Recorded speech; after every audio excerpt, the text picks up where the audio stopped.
I'm scared I'm gonna hit the blindfold with it, honestly. It's like, I can't feel where my mouth is. Welcome back for the Armao Tates test. Armao, back in the LCS. A lot of people mispronounce your name. They say Armao. So we've devised a little game to help people remember rather than just telling them how to pronounce your name. You're going to tell us which of these unknown substances are mayo. So we're going to blindfold up and we're going to do a taste test. Just grab a fry and I need you to just dip the fry into this good and tell me if this... I'm scared I'm gonna hit the blindfold with it, honestly. It's like, I can't feel where my mouth is. It's weird. That can't be mayo, right? Wait. He's really thinking about it. You want to try another one? Yeah, no, this is very, Yeah, yeah. You very have thoughtful. 7, but you need a second opinion. I'm gonna dip the fry for you. It's mayo. It's Okay, that's his first guess. Okay, substance number 2. Here we go. This is so much harder than I thought it was gonna be. Maybe I'm just bad at eating. Okay, let me just like test where my mouth is. Yeah. It's so weird, but that can't be mayo. I don't know what that is, but it's not mayo. Okay, I'm loading up number 3. Oh, so what's this one? That one's kind of spicy. I mean, that can't be mayo, unless it's like a spicy mayo, which I guess it could be. And if that's the case, then this game's too hard. I'm gonna say no on the mayo for that one. You're breaking through the halfway point. Oh, I got the eating part down. Yeah, you crushed it. That one has very little taste, to be honest. Is it mayo? I feel like mayo isn't that strong, right? I don't know, man. I'm not a mayo depends. expert. I'm gonna say that's mayo. Okay, try that one. Just make sure where my mouth is. Yeah, it's still there.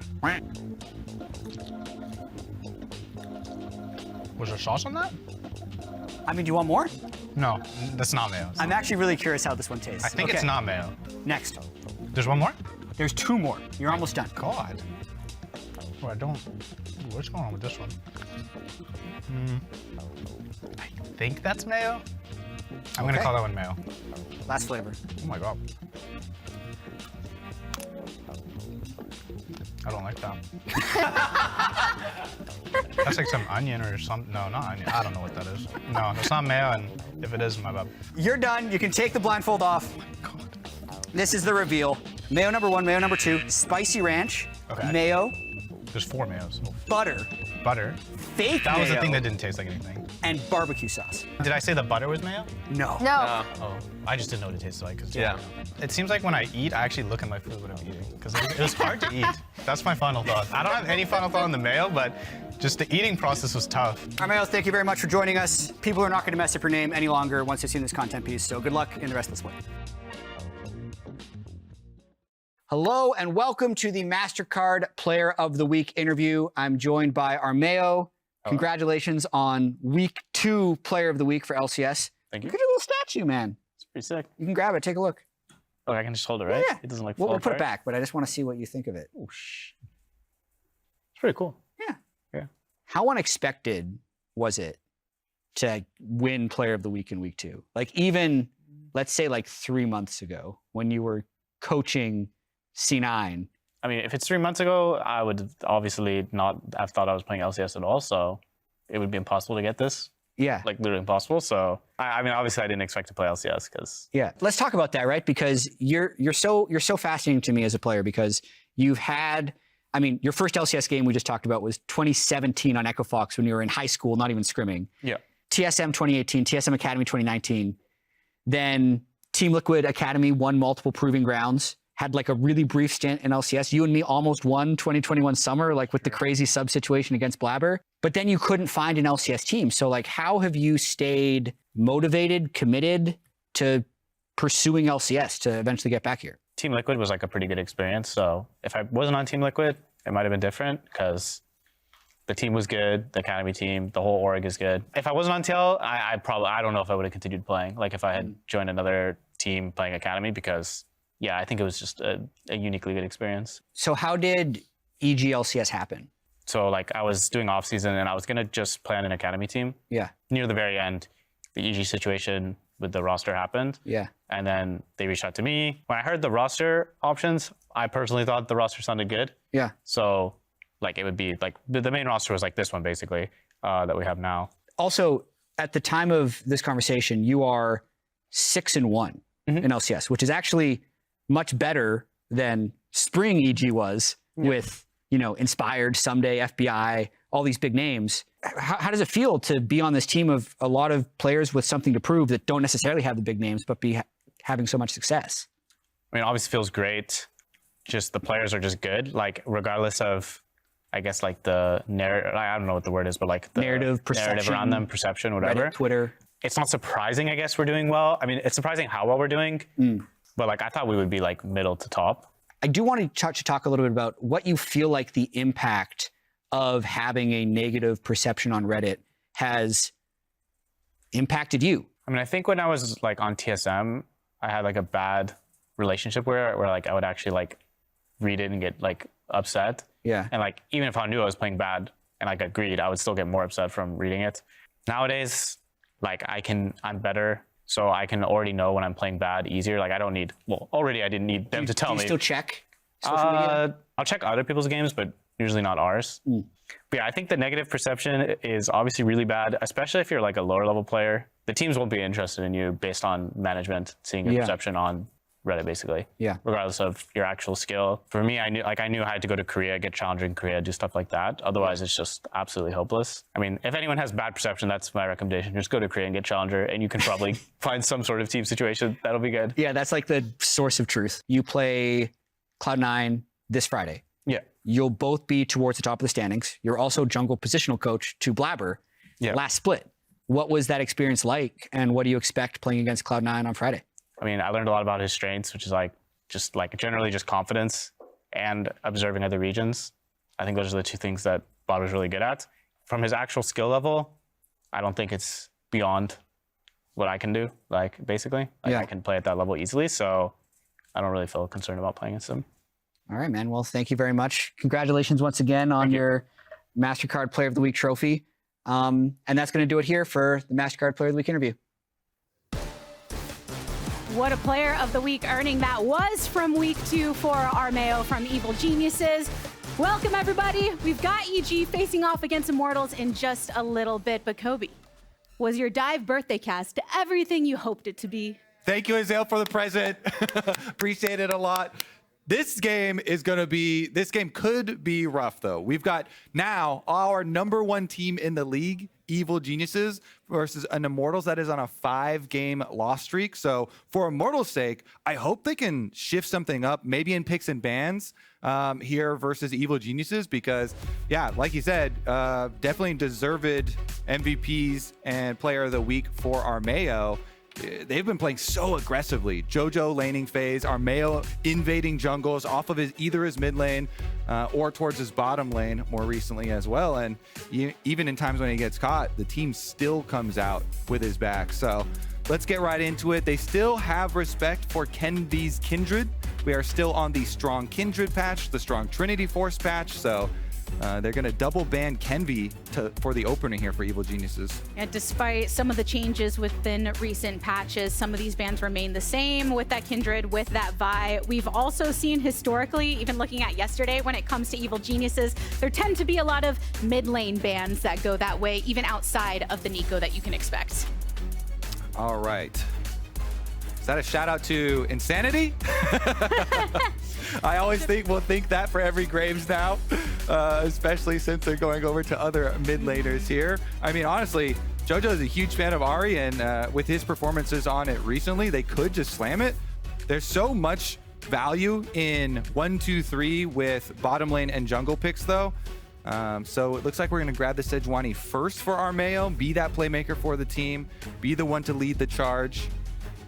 Yeah, forever the facilitator over on Evil Geniuses. And I mean, that's a great piece to have when you have a star mid laner like Jojo, who can prize being the carry on the team, but also facilitative alongside the jungler for other lanes as well. But thus far, Immortals are answering with Annie, who still can have some flexibility, but tends to go into that mid lane, specifically for Bolulu being one of his most picks thus far in Summer Split. And Kenvi wants to take the aggressive side of it, picking up the Viego here. He himself is a Kindred plus Graves player, so him hovering it as well, but shifting over to the Viego so you can have those stun combos with the Annie.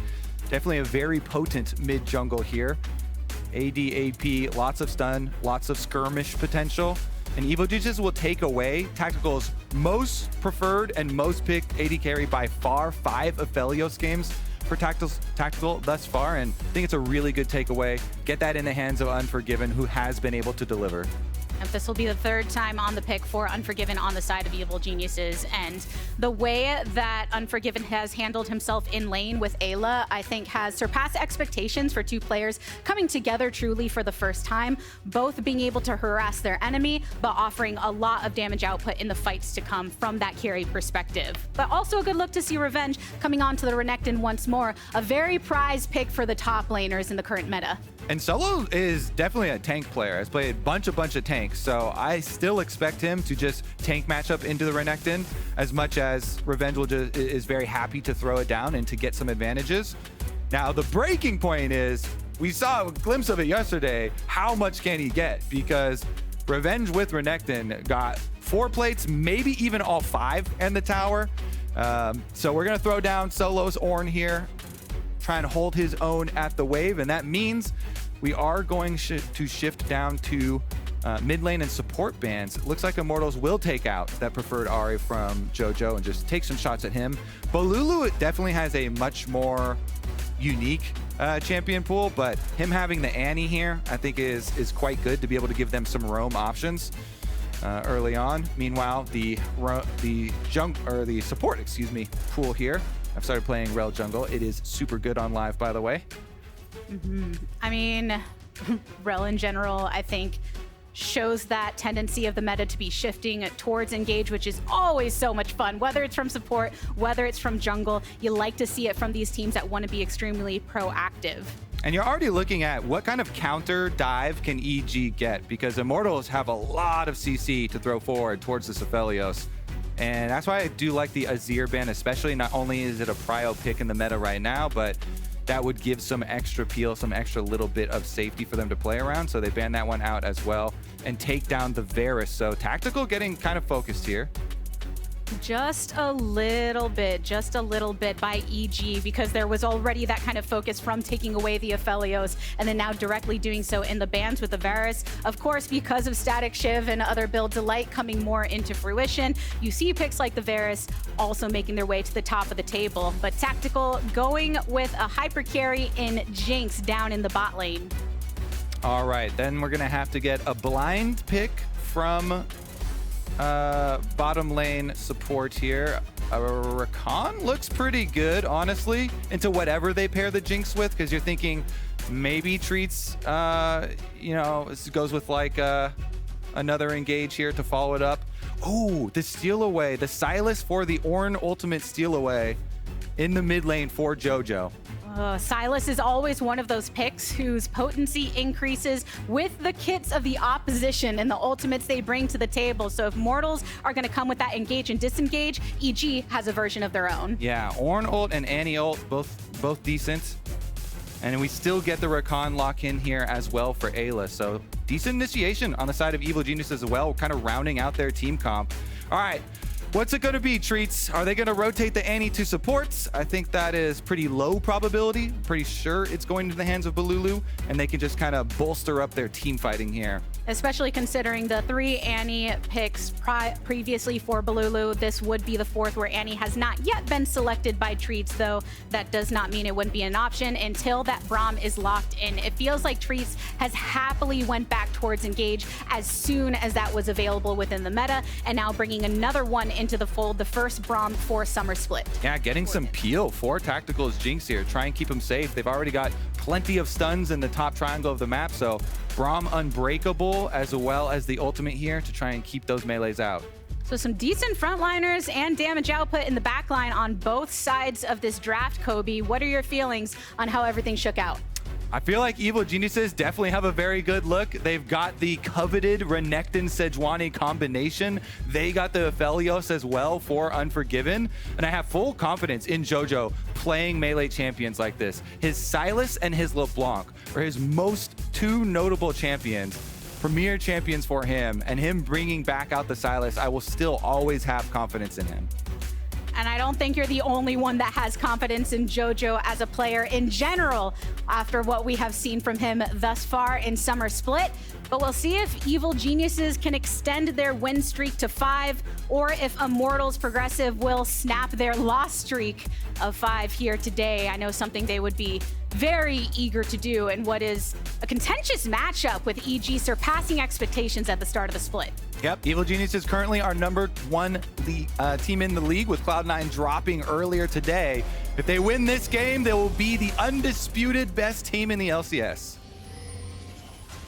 What a time to do so, with Evil Geniuses facing Cloud9 tomorrow as well, to come through as the undisputed #1 if they pull off this victory against Immortals, to really put some devastation into the face of their largest rivals in terms of standings so far. But we'll see what Immortals can pull through. I mean, I think Immortals being on a 5-game loss streak hurts more, considering how strong it looked with their 2 wins to kick things off and subserving those expectations as time went on. And it probably should be this game. Top side start for Kenvi, towards that bottom side of the map, towards that Jinx. You don't want to play up to the Ornn lane, of course. Generally, Immortals almost always have this read on the game plan, because Solo plays so many tanks. Just wants to be that facilitator for the team. Doesn't take a lot of resources, so Evil Geniuses poking around. See if they can get that early confirmation that it will be a topside start, and it's going to cost Revenge a big chunk of health. Has to slice and dice out of there after taking so much damage. Jojo pushed up here, is able to reap a little bit of blood of his own onto Bolulu, but nothing else at that. I want to see the river actually right now, because Renekton trying to fight his way back to lane. Solo with the extra health lead that he got since Revenge went to go get some information on jungle, trying to keep him out, trying to pressure him, trying to make him burn that potion a lot earlier than normal. And when looking at Revenge and Solo specifically, I mean, there's a bit of contention there when you think about the fact that EG in general are kind of the narrative misfits. There are multiple members that have a lot to prove, whether it's Eyla on the screen now as he gets stunned up and exhausted. But a pause at that. We'll wait and see what's going on the stage. But to continue on that point then with Revenge and Solo, I mean, Revenge was just on Immortals not that long ago. And he's spoken in multiple interviews about this narrative that, oh, he can only really play carries. He's not as flexible as he needs to be. He can't play tanks. And then Immortals bring in Solo, who's known for the tanks. But then Revenge has been working really hard to combat that narrative, and now has a chance to do so against his old organization. Yeah, I mean, that's kind of what happens sometimes, especially to top laners who play a lot of Riven and have played a lot of Riven in the past. So you really get labeled with that. People like to put you in a box, but Revenge definitely has become much more versatile.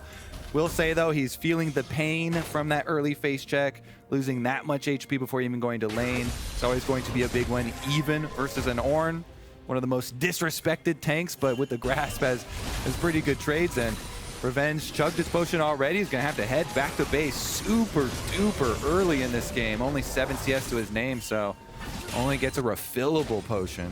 A Solo on the Ornn, who always hits a little harder than you expect when you're first looking at this beefy boy on the other side, but doing a good job of really following up on the damage that he and the rest of the team were able to push on Revenge right there on the start, and punishing that pathing back to lane through the river. So Revenge still waiting to hit those double digits in CS as he now teleports back to lane. Meanwhile, mid lane, very, very spicy. A lot of trading in any sort of Sylas lane. You're always trying to trade HP for minion waves to be able to push them in. Bolulu with a huge HP lead, but Jojo has the jungler here and just wanted to get the last little bit of it. Armao is going to force him to back off and look for Scuttle, but when your mid laners recalling like that, you're going to have to wait on the teleports to come back. Looks like they're both going to match teleports to get back to mid lane. And it's going to be a little fight over Scuttle Crab as Treatz comes to help Kenvi. Immortals have the angle on it, and after stunning Armao, flashes to get the dash over the back of the wall pit. Really like that communication on the Immortals support and jungle. Kenvi does not smite the Scuttle. He just holds it there with Treatz. He knows he's got the ability to get extra cooldowns out of Armao, and no flash on the Sejuani now, and a giant CS lead ballooning here for Kenvi. This is a very, very good start for the Immortals jungle. And Viego, that's a pick that's gonna like getting that gold, gonna like being in a position to try and carry later on, especially if you can get set off in the fights. Yeah, the strengths for that champion are much more in skirmishes compared to the Sejuani. Sejuani so much has to play around teammates, has to play, you know, either to Sylas or Renekton for early melee stuns or play setup in those team fights. Whereas Renekton can, or whereas Viego can really force a lot of these duels and get very aggressive in the skirmishes, especially when you get your own ultimate and your access to the execution. Looks like it is going to be Kenvi re-clearing on Krugs and Raptors here before he goes back for his recall. So that Viego is definitely going to be fairly well off by the time that we get a dragon on the field and any sort of skirmishes down there. And while Kenvi has maintained that lead here on the Viego, Jojo has also initiated a slight one of his own on mid lane. Revenge has been working to shore up that deficit that he was put on earlier by getting harassed by Immortals now that he has returned to lane, though you can also think about the fact that he will get his teleport up at least before Solo, who had used it to get back to lane as well. Yep, CS Lee's doing a little work for bottom lane too, with Unforgiven constantly pushing down there. And with Armao hovering towards mid, spending a little time there to help out Jojo, make sure that Sylas is going to be a formidable threat here towards the mid game. Definitely looks good as we get our first support recall timers. Always exciting to track your first support recall. And Rakan is going straight topside with the Sejuani, so they might actually go try and kill Solo, try and kill the tank. Warding in favor of Evil Geniuses from this tri-bush means they can get the wraparound onto Solo, who is still positioned forward, but has a hefty wave coming his way and keeping some kind of safety with an awareness that they don't know where the jungler is. Yeah, Revenge trying to lure him in, taking a little bit of a short trade there. The dash out attempt by Solo cannot create enough space. Armao drawing first blood in the top lane. And he does. Lulls him into a false sense of confidence. So even though Revenge, brutal start with the check on jungle, his jungle and support come to pay him back. They get him right back into it.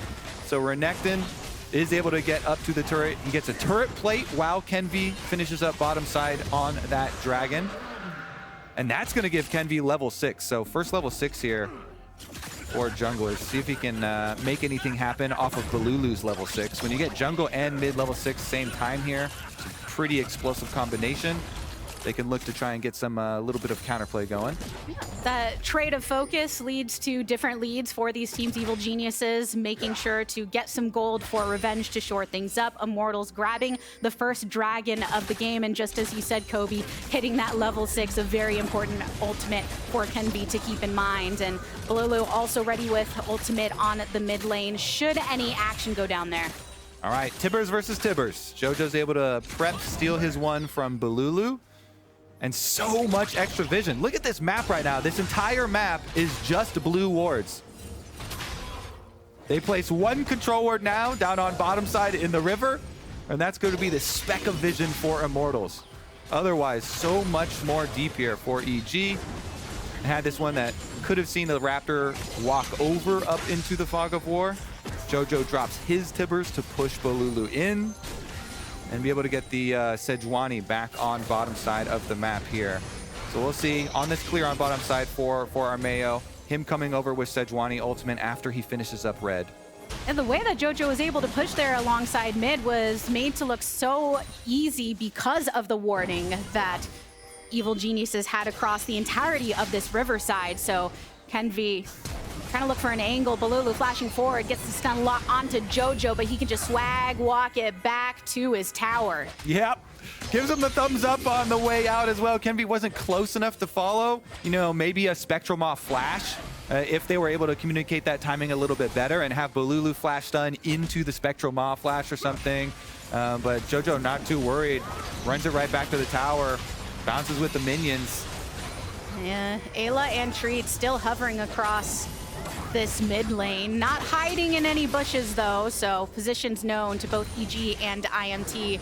Tactical getting a chance to back here after shoving that wave down on the bot side with Unforgiven returning to reap some reward. But the focus in terms of objectives is up here at top, where the Rift Herald We is. just had Annie below ultimate and flash. So EG say, okay, great. We've got big advantage now. See what we can get. Jojo's going to teleport right back. The Sylas ultimate a few seconds away, and they go.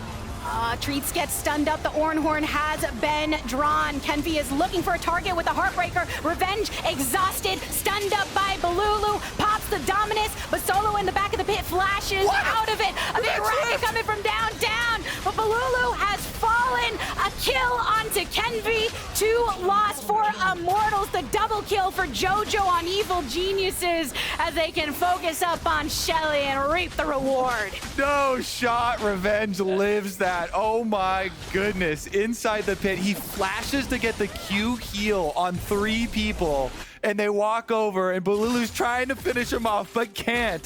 Stunned up and killed in Evil Geniuses already. I mean, Rift Herald fights have determined so many of these big stompy games we had at the very beginning of the split, and this is certainly another one. These Rift Herald fights just explode the gold lead. Look at it now. It's almost 4,000, and they haven't even dropped the Herald itself for extra plates yet. Armao started it out onto Treatz, but that was a Braum with the ultimate up. Then everybody dodges Solo's ultimate, so that Ornn ultimate whips through everything. Revenge flashed away from the charge that Solo tried to get into the wall. He queued everybody for the heal, then gets the stun combo on Bolulu with Armao, so he's fine. Meanwhile, in the pit, the rest of Evil Geniuses killed everybody else because they had no cooldowns, and it was just basically Viego threat.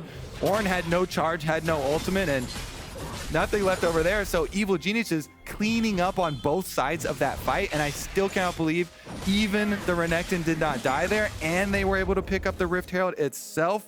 Absolute monstrous early game lead. And Kobe, I know you're just coming off of yesterday where we had 2 of the longest games in the split, but historically in Summer in this meta, they have been fast games. They have been teams accruing those early leads, getting those fights around that Rift Herald, garnering enough gold and turning them into victories. And Evil Geniuses have a lead now, seeing if they can follow up. Kenvi knocked up the Glacial Fissure down below to try to get EG to leave them the heck alone. But Armao, a sliver of health to his name. Tactical finds himself in the crosshairs of Unforgiven. Jojo coming in for the hits again. And Immortals has lost more lives at 2. Yeah, you see that pincer, and they get the stun combo on Kenvi, and Immortals move up, so Tactical's trying to finish off Armao. But while they're putting all their damage into Sejuani, Unforgiven just followed Tactical up into the river and was blasting him right behind him with the Aphelios, auto-attacking away on him. And so they complete the scrap in the river here and collect some extra kills. They are on the board here for Immortals, though, getting 1. It's just too bad they gave back so much more, and it's 5,000 now, the lead for Evil Geniuses. You see all these mythics already completed for them, and Jojo with 4 kills now to his name and 4 stacks on his Dark Seal looks prepped to rule the game. So here's what I'm talking about. They make the early move, and good focus from Eyla and Armao to go on to Kenvi, and they basically stun lock him. They get a bunch of bursts, but now no abilities, and they don't have the ADK there, so they back off from the Viego, and they couldn't finish him. But Tactical, while he's trying to shoot this Sejuani, Aphelios in your back with blue and purple guns rips him up, and guess what? The Fed Sylas got to roam first from mid lane, so that's going to be the end of that early game fight. And when you have back-to-back early game fights like that over Rift Herald and Dragon taken by Evil Geniuses, that is the definition of early game snowball. Immortals, I think, was hoping for the Dragon stacking, but EG dismantling that as a possibility after grabbing that Drake after that fight victory. Eyla falling into some damage, but has a battle dance to rejoin Armao in the safety of this river. But Unforgiven, look at the lead that he is pushing on to Tactical, just forming so much resilience in this bot lane to keep the clears going. Now investing this Rift Herald to try and get these plates gone, since there's only 35 seconds before these plates fall. This is just making me so hyped for the EG Cloud9 matchup that is coming, because EG are the real deal here, with people really underestimating them after the roster exploded in the offseason. Very excited to see that clash at the top of the table. See how they finish it out, though? A lot of work left to be done. It is just a big lead now. Oh, Armao throws out the ultimate to get the lock onto Bolulu, and Jojo wants to follow up with the damage. Slings his chains, just really racking him up. 5-0 now on the Sylas, Kobe. Yeah, the lead continues to grow. Good move there from Armao to be able to start it out with Jojo. They play off of it, and even under the tower, finish off the extra kill. Immortals going to have a hard time stopping the bleeding. See, man, can they even... It's just so hard when it's snowballed this early on into the game. Maybe they can get the pick here for a shutdown. Oh, Jojo popping All right. back to life just to be dead. Good finish up from Immortals collapse. And it goes on to Tactical. They've got it where they want it, onto the Jinx. So Immortals going to try and push as hard as they can after that. Little bit of damage here, maybe fish around for another pick, but Eyla's going to be too mobile, and they'll have to be content with just the big shutdown kill onto Jojo. That's what you have to do when you're facing a big early snowball like this. Look for those bounties, try and see if there's going to be anybody straggling recall here, and they go for the check. It pays out big for them. It's at least a little bit back in their way. 1-1 Dragons. Still have to mind themselves, though, as Evil Geniuses. Around 5,000 gold lead at 15 minutes into the game. Split Dragons between the two teams. And IMT just want to find more opportunities to get those picks so they can try and assert some more pressure across this map. You can see them attempting to get wards into the enemy jungle, but of course the grouping of Evil Geniuses means that they're ready to respond. Yeah, and they should easily be able to take up Scuttle Crab before the arrival of Rift Herald number 2. They've already got Revenge walking over as well. Jojo pops his sweeper. They clear out all of the wards here through River. Now, Revenge does have teleport, so I would definitely send him bottom side just to push out the lane. My goodness.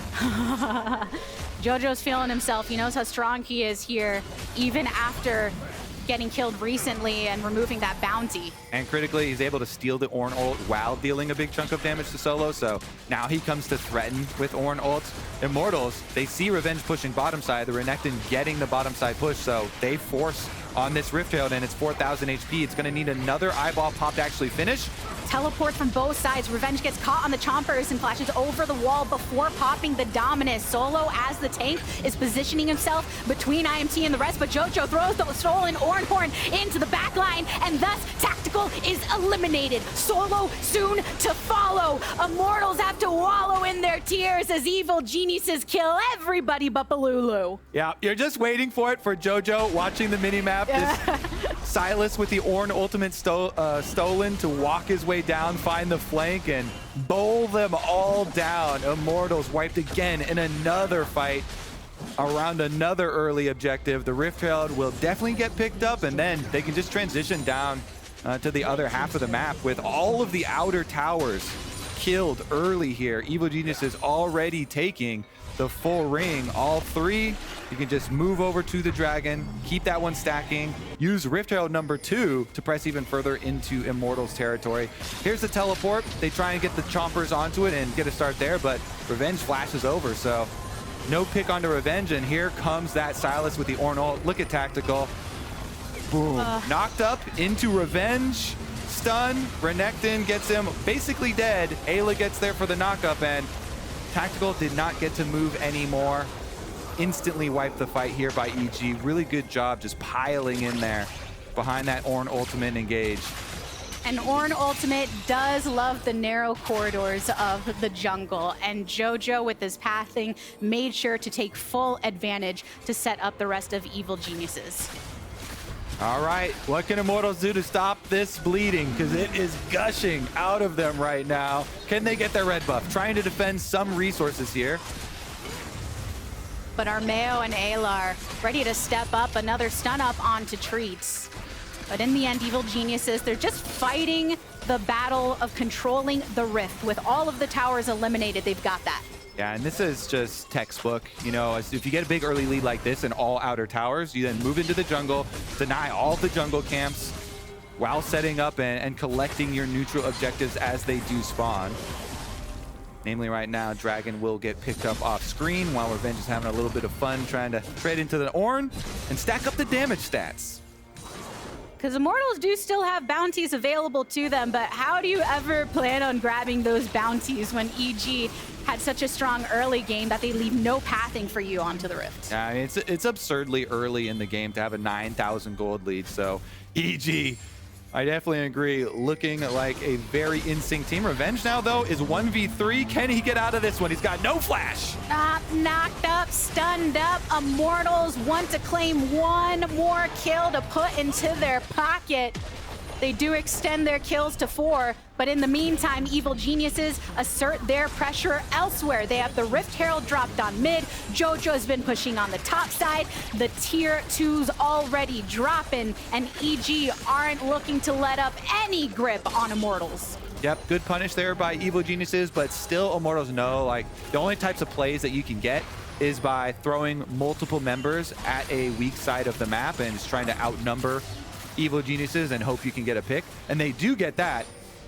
Of course, the payment is going to be pushed on the other 2 lanes, and Evil Geniuses do rightly punish them, but Immortals at least got another one. Yeah. I mean, it's as you're saying, Kobe, you still do have to find opportunities, right? Because you have to play to win, not to play to just not lose, where you're kind of sitting back, twiddling your thumbs. And Immortals did exactly that. But again, Evil Geniuses, as that one poll from social media said, look like the most coordinated team now. What does a coordinated team do? They do those textbook plays. They push in other portions of the map and set around objectives as they're doing now, with the Baron becoming a possibility, putting those control wards into Immortals jungle. And they actually have decent turn with Sejuani ultimate and Rakan here for Evil Geniuses. So if they go just close out, put a couple control wards, sweep through this red quadrant of the jungle as Ayla's walking in to do, then they can start to draw out even more cooldowns from Immortals and force some more picks for themselves. And one difference now, Solo's teleport has come back up. There was a time where Revenge and Solo were sent down on that bot side until those came back into the fold of tools. But Evil Geniuses... Jojo is in there. Yeah. Jojo here, center between Kenvi and Tactical, and Treatz and Bolulu are coming to the party. Jojo throws out a horn of his own.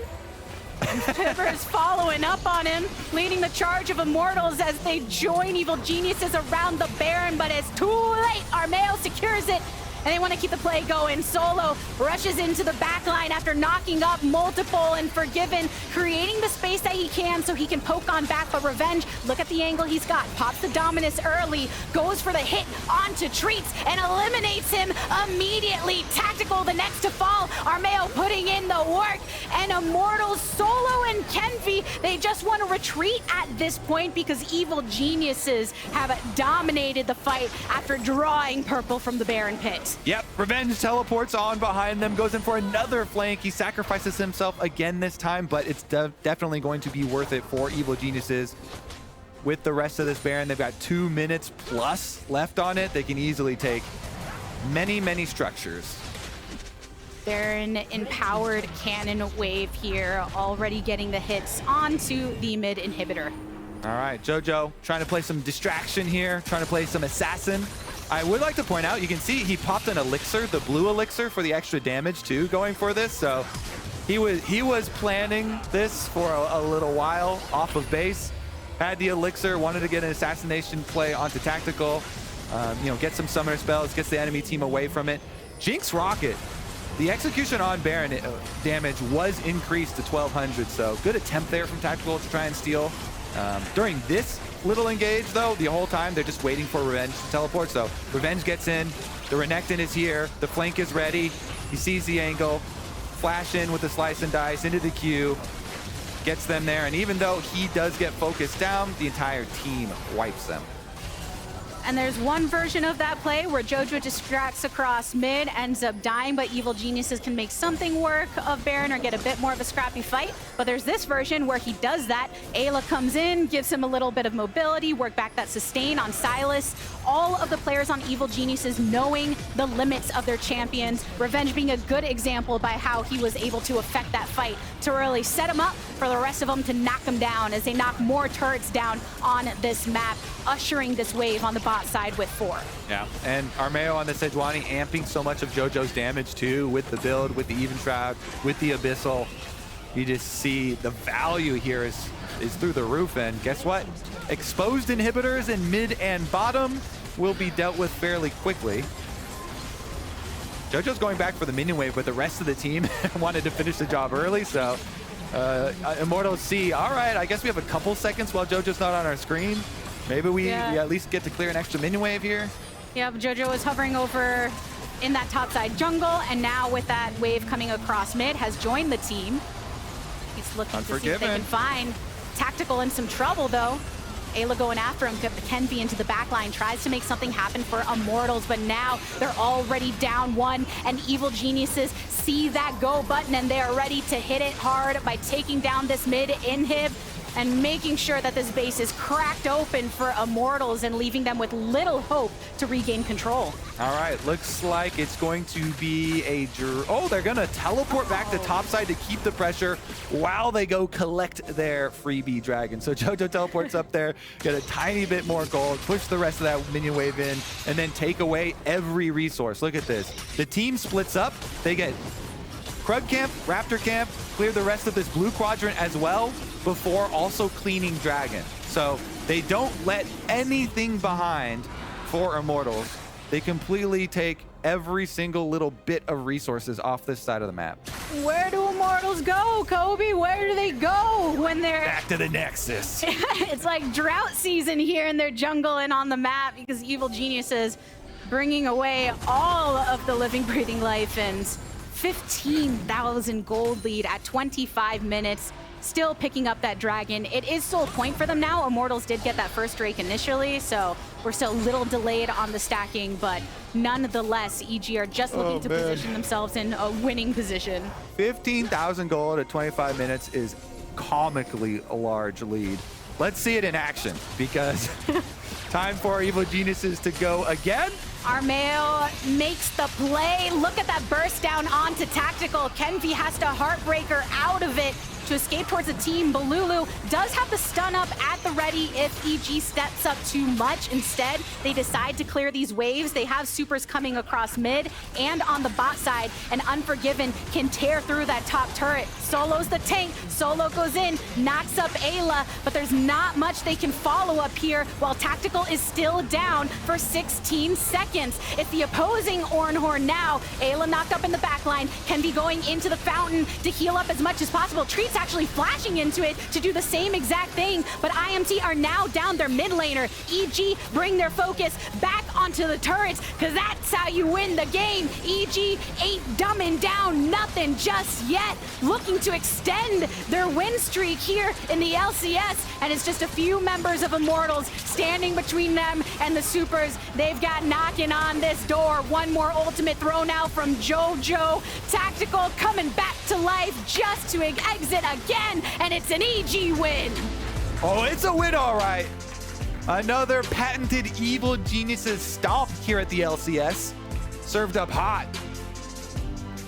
Looking good, Evil Geniuses, looking good. This isn't a team that is just scrapping together wins, barely pulling them off.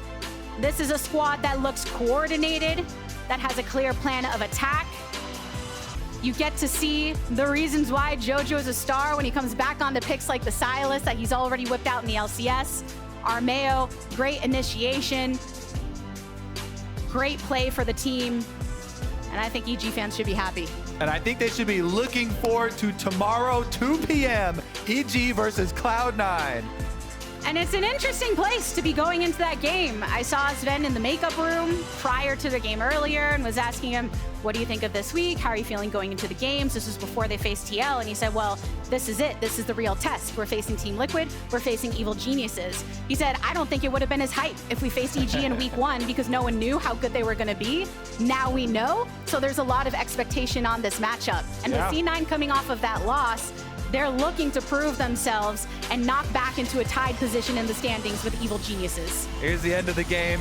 You knew it was already over, though, so all that's left was to deliver the killing blows. Armao found another one with the Sejuani out. Jojo right in there follows up. And goodbye Nexus turrets, but I completely agree. Even with Cloud9 kind of stumbling with the first part of that test versus Team Liquid, very excited for their matchup with Evil Geniuses at the top of the table tomorrow. And honestly, for teams at the top, the focus isn't typically to avoid all losses whatsoever. It's to get the wins, but also try something different. You learn more from the losses. You learn more from the losses, yeah. It puts more pressure on the games, but I think I have faith that Cloud9 have a lot of resilience, a very championship mentality, right? So they're not indexing too much into that loss. I think EG can index a lot into the positivity of how well they're doing off of a 5-game streak. A lot of players not accustomed to winning so regularly, definitely feeling the energy and it affecting their gameplay. Yep, and they didn't learn anything today because they stopped them. Easy. They didn't learn anything. I guess we'll see the test tomorrow once again in the LCS for them. But for now, tickets are officially on sale for the LCS Championship in Newark, New Jersey on August 19th and 20th. So head on over to Ticketmaster.com right now to claim your spot. But we're going to go ahead and join Raz and Unforgiven for our Verizon post-game interview. All right, welcome everybody, and congratulations on the win, brother. Thank you. Egg, we haven't been able to talk to you whatsoever, and you were able to actually get into the US beginning of the year, but you played in academy, something that no one would expect for someone who was first team All-Pro in the LEC. So just tell me about the journey. You came in, you played in academy for 100 Thieves. Like, what has been going on in your life, and like, how has that experience been? Well, I had a really unlucky off-season, and I decided to go to academy and just praying that double-elimination is bad, so I'm replacing him. And that was pretty much my plan, and I'm so happy playing on stage again. So tell me about that, like your expectation joining this team, because not a lot of people had great expectations for it. But you guys came in, you're on a 5-game win streak, you nearly flame Horizon Tactical in that last game, and it seemed like you guys are doing everything correctly, like playing objectives properly, playing team fights. You guys are on the same page, which is something you don't see from teams that just came together and seemingly unproven. Like, what was your expectation in? And also, what do you think made you such a great team so far? Well, I kind of knew that we could win, because I think we were like 5 really good players on the team, and we really like playing each other. We have a very fun when we play, so I think that really helps.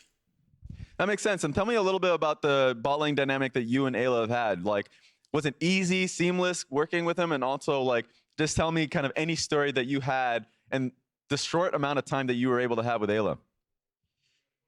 Well, I'm gonna be honest. We're just playing, and it works really well. Like, it's not that much more. We're just playing well. Okay. And I would say, seems like a short interview, but like any message that you would have to your fans here, fans in Europe, just that you want to be able to let them know, because you guys clearly have that faith in your team. But what message do you want to send, and what goal do you have for yourself? Well, the goal for myself is proving that I'm not boosted at the game. I'm pretty good. I feel like you nailed that early. I mean, I kind of knew it, but like, I guess other people thought I was bad or something. I don't know. And I'm just really grateful like for everyone that's like cheering for us. And yeah. All right, appreciate you, brother. Thanks a lot, and once again, congratulations on the win. I know you guys are gonna get a lot more wins into the future, so let's keep that streak going. Appreciate you. Thank you. And after the break, it's going to be Golden Guardians going up against 100 Thieves, and we have Revenge actually joining the cast right after this. You don't want to miss it. Thank you, guys. Looking for a target with a Heartbreaker. Revenge exhausted, stunned up by Bolulu, pops the Dominus, but Solo in the back of the pit flashes out of it. A big rocket coming from downtown, but Bolulu has fallen. A kill onto Kenvi, 2 lost for Immortals. Solo, as the tank, is positioning himself between IMT and the rest, but Jojo throws the stolen Ornn into the back line, and thus Tactical is eliminated. Solo soon to follow. Immortals have to wallow in their tears, but Revenge, look at the angle he's got. Pops the Dominus early, goes for the hit onto Treatz, and eliminates him immediately. Tactical, the next to fall. Armao putting in the work.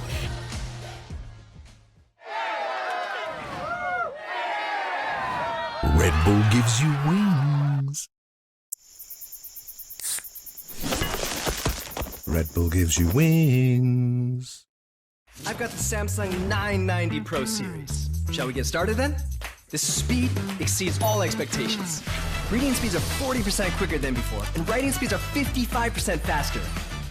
With the in-house controller, the per watt performance has improved up to 50%. The 990 Pro's nickel coating controller for its smart thermal solution technology controls heat. Playing computer games? Obviously the best.